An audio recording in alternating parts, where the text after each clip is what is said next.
ओम शांति। Good morning everyone. मैं Asha Kalra soulful wisdom channel से आज एक नए विषय के साथ आपके सामने हूँ। मेरा आज का विषय क्वेश्चंस, 3 क्वेश्चंस, 3 प्रश्न, एक कहानी है। चलिए सुनते हैं। विख्यात रूसी साहित्यकार टॉलस्टॉय अपनी कहानी 3 प्रश्न में लिखते हैं कि किसी राजा के मन में 3 प्रश्न अक्सर उठा करते थे, जिनके उत्तर पाने के लिए वह अत्यंत अधीर था।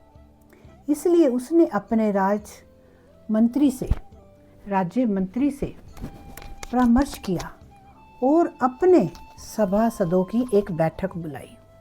राजा ने उस सभा में जो अपने 3 प्रश्न थे उनके सम्मुख रखे। पहला क्वेश्चन था उनका, सबसे महत्वपूर्ण कार्य क्या होता है? सबसे महत्वपूर्ण कार्य क्या होता है?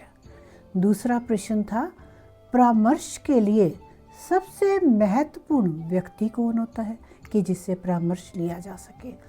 तीसरा क्वेश्चन था, किसी भी निश्चित कार्य को करने का महत्वपूर्ण समय कौन सा होता है। ये 3 क्वेश्चन राजा के थे।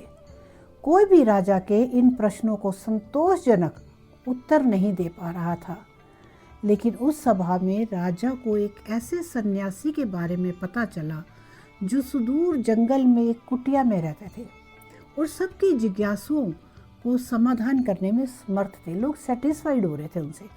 राजा भी साधारण वेश में अपने कुछ सैनिकों एवं गुप्तचरों को साथ लेकर चल दिए। इस सन्यासी के दर्शन किए। दिल में एक ही आस थी कि अब उसे अपने प्रश्नों के उत्तर अवश्य ही मिल जाएंगे। जब वे सब सन्यासी की कुटिया के समीप पहुंचे तो राजा ने अपने सभी सैनिकों और गुप्तचरों को कुटिया से दूर रहने का आदेश दिया और स्वयं अकेले ही आगे बढ़ने लगे। राजा ने देखा कि अपनी कुटिया के समीप ही सन्यासी खेत में कुदाल चला रहे हैं। कुछ ही क्षणों में उनकी दृष्टि राजा पर पड़ी। कुदाल चलाते चलाते ही उन्होंने राजा से उनके आने का कारण पूछा। राजा ने भी बड़े आदर से अपने वही 3 प्रश्न सन्यासी को निवेदित कर दिए। राजा अपने प्रश्नों के उत्तर की प्रतीक्षा करने लगा, लेकिन यह क्या?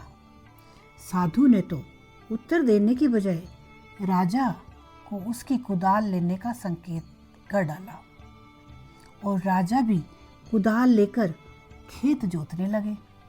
आखिरकार राजा को अपने प्रश्नों के उत्तर भी तो चाहिए थे।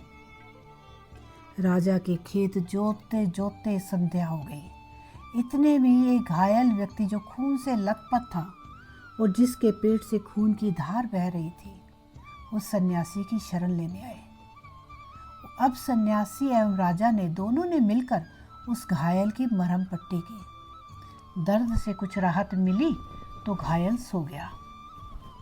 प्रातः जब वह घायल आगंतुक राजा से क्षमा याचना करने लगा तो राजा के आश्चर्य का ठिकाना न रहा।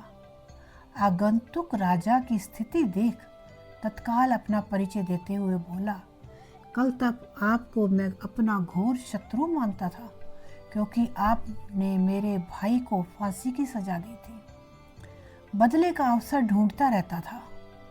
कल मुझे पता लग गया था कि आप साधारण वेशभूषा में इस साधु के पास आए हैं। मैं आपको मारने के उद्देश्य से मैं यहाँ आया था और एक झाड़ी के पीछे छिपकर बैठा था, लेकिन आपके गुप्तचर मुझे पहचान गए और घातक हथियारों से मुझे चोट पहुँचाई। लेकिन आपने अपने शत्रु होने के बावजूद भी मेरे प्राणों की रक्षा की। मेरे मन का द्वेष समाप्त हो गया है। अब मैं आपके चरणों का सेवक बन गया हूँ।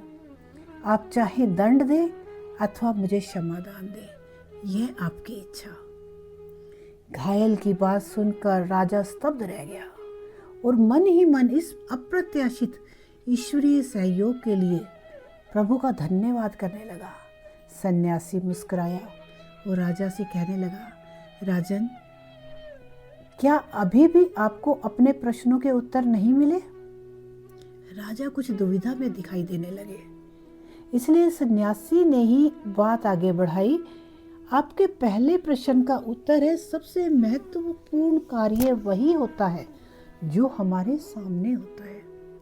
जैसे आपने मुझे खेत जोतने में सहयोग किया, यदि आप मुझे सहानुभूति ना दिखाते तो आपके जीवन की रक्षा ना हो पाती।